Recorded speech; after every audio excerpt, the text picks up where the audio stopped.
Hello guys, नमस्कार आणि welcome back to my YouTube channel. मी प्रतीक्षा तुम्हा सर्वांचं माझ्या यूट्यूब चॅनलवरती स्वागत करते। मी वेगवेगळ्या प्रकारचे व्लॉग्स बनवत असते, व्हिडिओ बनवत असते। हा जो व्लॉग आहे किंवा हा जो व्हिडिओ आहे तो थोडासा वेगळा आहे आणि मेनली डेडिकेटेड आहे ते म्हणजे वर्किंग वुमेनसाठी। बऱ्याच लोकांना असं वाटतं की वाव, जॉब म्हणजे खूप मजा आहे, पण ॲक्च्युली असं नसतं। जॉब म्हणजे खूप सारे कॉम्प्रोमाइज असतात, खूप जास्त। जॉब करणे ही माझी आवड आहे, माझं पॅशन पण आहे, पण जॉब करत असताना खूप सारे कॉम्प्रोमाइजेस नक्कीच करावे लागतात।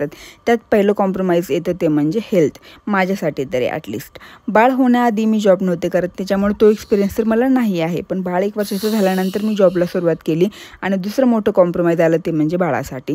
तिसरं कॉम्प्रोमाइज ते म्हणजे एक आराम, रिलॅक्स आणि कम्फर्टेबल लाईफ। पण खरं सांगू, हे सर्व करताना ना खूप आनंद वाटतो आणि सॅटिस्फॅक्शन भेटतं आणि मेन म्हणजे थकवा बिलकुल जाणवत नाही, कारण की जॉब करणे ही आपली इच्छा असते, आवड असते आणि त्यापेक्षा महत्त्वाचं म्हणजे स्वतःची ओळख निर्माण करण्याची जिद्द असते। जेव्हा पुरुष जॉब करतात ना, तेव्हा त्यांना घराची रिस्पॉन्सिबिलिटी असते, बिल्स, चेक किंवा अजून खूप साऱ्या फायनान्शियली रिस्पॉन्सिबिलिटी असतात, त्याच्यामुळे त्यांच्यावरती मे बी दडपण येत असेल।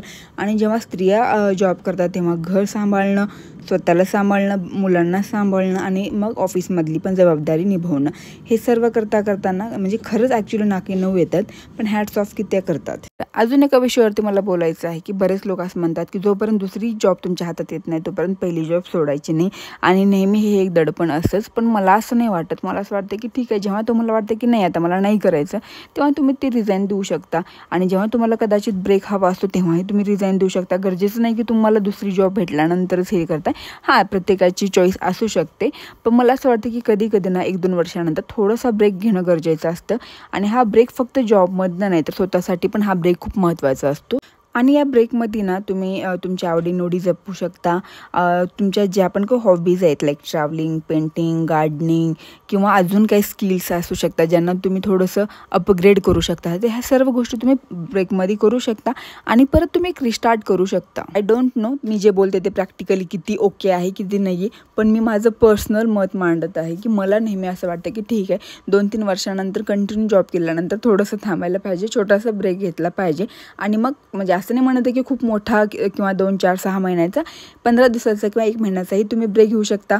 त्याच्यामध्ये खूप सारे काम असतात जे तुम्ही रेग्युलर ह्याच्यामध्ये करू शकत नाही। आता मी पर्सनली जर माझं बोललं ना, तर मला ड्रायव्हिंग शिकायची आहे, ते नाही होते, किंवा स्किन ट्रीटमेंट तेही मला नाही होते, किंवा अशा बऱ्याच गोष्टी असतात। पण मला असं वाटतं की यार थोडासा ब्रेक घ्या, मस्त जिम लावा, छान स्वतःला थोडंसं मेंटेन करा, रिफ्रेश करा आणि मग रिस्टार्ट करा। मला हे सहज वाटलं म्हणून मी जस्ट बोलून गेले।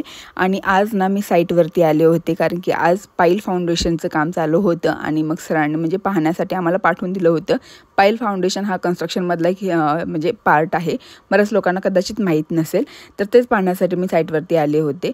आणि इथं ही एक नवीन साईट चालू आहे आमच्या ऑफिसची, तर बस ते बघितलं आणि मग मी घरी चालले आणि हा व्लॉग बघत होते।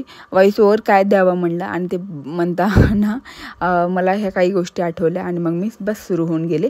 आय होप तुम्हाला हा व्लॉग आवडला असेल। व्लॉग आवडला असेल तर लाईक करा, शेअर करा आणि चॅनलला नक्की सबस्क्राईब करा, ठीक आहे। भेटू नेक्स्ट व्लॉगमध्ये असाच एक नवीन व्लॉग घेऊन। मीही नवीन काहीतरी ट्राय करत असते, कारण की मला नेहमीच वाटतं की काहीतरी ट्राय करत राहिलं पाहिजे, काहीतरी स्वतःला अपग्रेड